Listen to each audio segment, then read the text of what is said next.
सर्वोच्च न्यायालय के संवैधानिक कॉलेजियम के खिलाफ टायर और मणिपुर के इसी आतंकवादी के खिलाफ डेरी हमारी याचिकाओं पर हमारा पक्ष सुनकर टुकड़े गैंग के फंडखोर नक्सली ईसाई आतंकवादियों के वकीलों की सुनवाई करना। इस मुद्दे पर सर्वोच्च न्यायालय के वकील एपी सिंह वरिष्ठ वकील ने मीडिया को संबोधित किया। आइए सुनते हैं क्या कहते हैं। को लेकर सुप्रीम कोर्ट में क्या सुना, उसको लेकर क्या? मणिपुर हिंसा को लेकर जो अखिल भारतीय हिंदू महासभा और ग्राम उदय फाउंडेशन जिसके याचिकाकर्ता संजीव तिवारी हैं, उनकी तरफ से याचिका है। उसमें पूरी तरह से निष्पक्ष सुनवाई की जो बात है, सुनवाई निष्पक्ष होनी चाहिए, उसमें भेदभाव नहीं होना चाहिए। क्योंकि जिस तरह से मणिपुर हिंसा में हिंदू लोगों का गलत व्यवहार हुआ, अपमान हुआ, अत्याचार हुआ, यौन शोषण हुआ, लूटपाट हुई, हत्या हुई, मारा गया, वो निश्चित तौर पर दुखद है। भारत सरकार ने अपनी तरफ से बहुत काम किए, सुरक्षा के लिए, संरक्षण के लिए, रक्षा के लिए लगातार संकल्पित रहे। माननीय गृह मंत्री जी भी कई बार गए, माननीय प्रधानमंत्री जी ने भी उस पर सर्वदलीय बैठक की, गृह राज्य मंत्री बहुत दिन वहीं रहे और उस पर हुआ, सुनवाई हुई। लेकिन माननीय सर्वोच्च न्यायालय ने भी अपनी जीवंतता, जागृतता दिखाई हुए लगातार इस पर सुनवाई हुई। लेकिन कहीं ना कहीं अभी भी मणिपुर में मणिपुर हिंसा के जो घाव हैं उनमें हिंदू हैं, हिंदुत्व को मानने वाले हैं, हिंदू आस्था, श्रद्धा, विश्वास करने वाले लोगों के साथ अभी भी पूरी तरह न्याय नहीं हो पाया है। जिस तरह वह नक्सलाइट ईसाई मिशनरियों ने अपने धावा बोलकर जिस तरह से गलत, अनैतिक, गैर कानूनी, इलीगल कार्य किया है, वो बहुत ही दुखद है। और इसीलिए हमारी याचिका माननीय सर्वोच्च न्यायालय में लंबित है और जिस पर सुनवाई के दौरान ये सारी बातें आएंगी और सुनवाई निश्चित तौर पर होगी।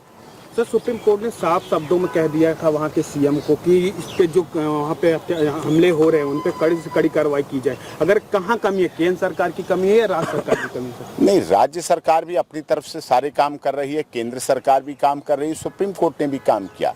लेकिन हमें एक ऐसी व्यवस्था बनानी चाहिए, भारत सरकार हो चाहे राज्य सरकार हो, ऐसी व्यवस्था चाहिए जो ऐसी घटनाएं दोबारा न पनपे, न दोबारा मणिपुर जैसी घटनाएं हो पाएं और ऐसा हमारा पूर्वांचल जो राज्य हैं, पूर्वोत्तर प्रदेश हैं, जो हमारे मणिपुर, मेघालय, मिजोरम, अरुणाचल प्रदेश, आसाम, गुवाहाटी, ये सब हैं, इनको अलग थलग न करने की कोशिश की जाए। उनको साथ जोड़ के हमारे भारत का एक अभिन्न हिस्सा है और उसके साथ वहाँ की हिंसा, वहाँ की महिलाओं, वहाँ की बुजुर्ग महिलाओं के साथ, वहाँ के बच्चों के साथ, वहाँ हिंदू मंदिरों के साथ और हिंदुओं के साथ जो ऐसी दुखद घटनाएं होती हैं वो कभी ना हो। इसी पर माननीय सर्वोच्च न्यायालय में सुनवाई चल रही है, आगे भी सुनवाई होगी तो हम उस बात को रखेंगे। सर, इस घटना में जो उजागर हुआ है, क्या इससे पूर्व वास्तव में हिंदुओं पर लंबे समय से अत्याचार हो रहा था? लंबे समय से अत्याचार हो रहा था, बहुत समय। अब तो भारत सरकार ने बहुत सुधारने का प्रयास किया 9.5 साल में। 9.5 साल से पीछे का समय देखेंगे तो ऐसी घटनाएं होती थी, महीनों मणिपुर बंद रहता था, महीनों, सोचिए आप, एक दिन, 2 दिन, महीनों कर्फ्यू लगा रहता था। भारत सरकार के माननीय गृह मंत्रालय ने बहुत सुधार किया है, बहुत परिवर्तन किया है, बहुत अपनी इच्छा शक्ति के आधार पर कार्रवाई की है। लेकिन वो समय था जब मणिपुर और इस तरह उस तरह पूर्वोत्तर राज्यों में महीनों महीनों बंद होना, सेना लगी रहना, सेना का फ्लैग मार्च होना, लोगों का वहाँ से ब्रेन ड्रेन होना, लोगों का वहाँ से पलायन होना।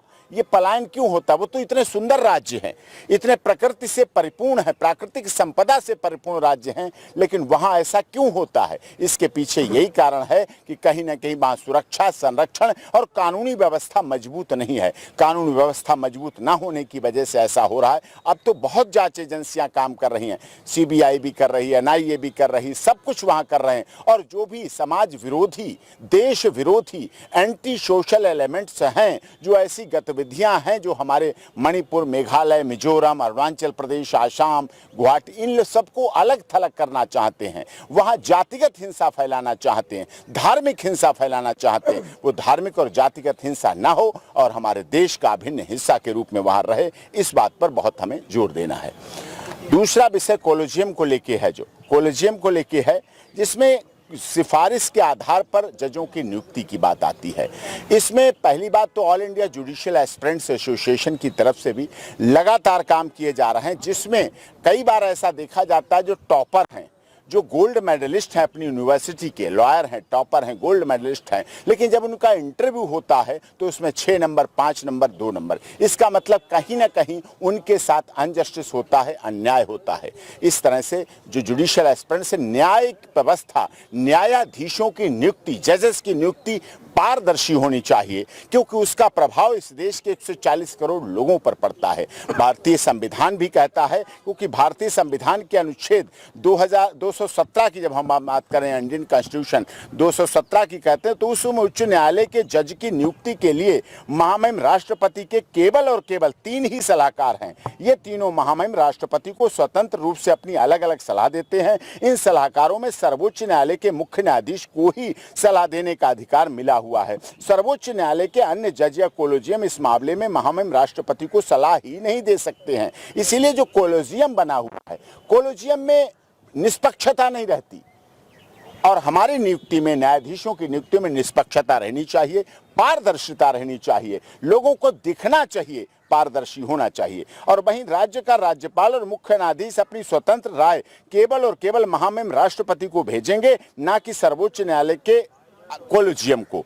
इस आधार पर कोलेजियम पूर्ण रूप से संवैधानिक नहीं है।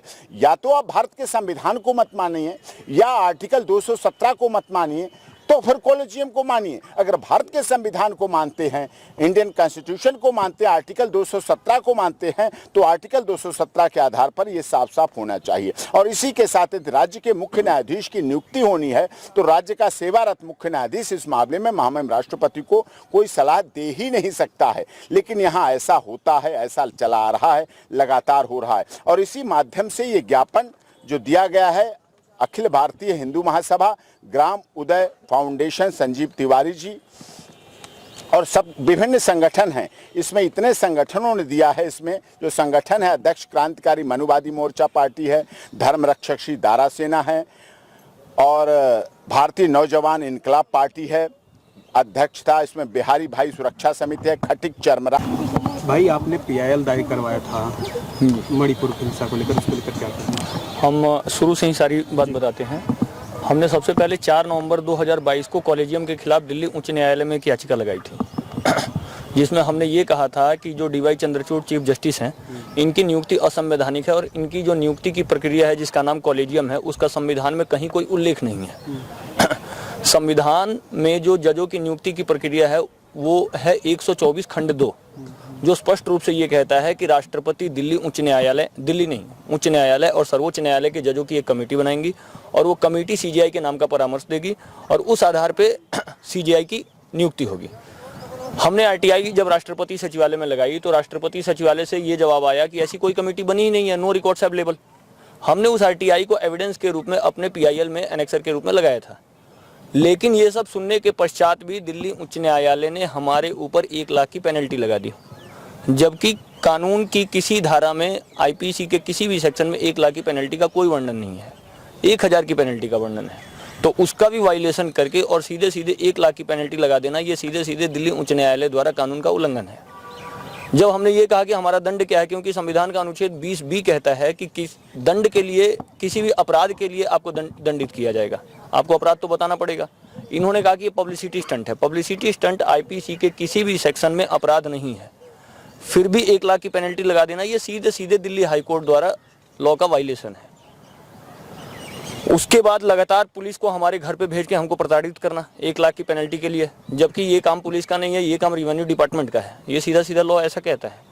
तो पुलिस को बार बार भेज के घर पे प्रताड़ित करना, हर प्रकार से हमको टॉर्चर करना। फिर हमने इस याचिका को अभी हम सर्वोच्च न्यायालय में लगाने वाले हैं। फिर हमने एक दूसरी याचिका लगाई थी, इंटरवेंशन पिटीशन मणिपुर के संदर्भ में, हस्तक्षेपीय याचिका। हस्तक्षेपीय याचिका में जो मणिपुर में पूरा नरसंहार चल रहा है और हिंदू और क्रिश्चियंस के मध्य जो सारा मतभेद चल रहा है, जिसमें ईसाई आतंकवादियों द्वारा हिंदुओं का नरसंहार किया जा रहा है, आप देखिए पिछले 4 महीने से हिंदू लगातार मारे जा रहे हैं, लेकिन आपका सुप्रीम कोर्ट सोया रहता है, कुछ नहीं करता है। और एक लड़की, एक क्रिश्चियन लड़की आती है, अपने कपड़े खुद फाड़ देती है, और तब आपका सुप्रीम कोर्ट जो है वो खड़ा हो जाता है कि इनके साथ गलत हो रहा है। मतलब कितने सेलेक्टिव तरीके से काम हो रहा है, और सुप्रीम कोर्ट कितना बायस्ड है। एक पूरा वकीलों का गैंग, जिसमें प्रशांत भूषण, इंदिरा जयसिंह और कई वकील हैं, और भी कई वकील हैं। एक पूरा वकीलों का गैंग है जो इनको प्रोटेक्ट करने में लगा हुआ है। वकीलों का गैंग, जजों का गैंग, देशद्रोही वकीलों का गैंग पूरा काम कर रहा है। आप समझिए कितने तरीके से काम हो रहा है। पूरी बाइसिंग हो रही है यहाँ पे।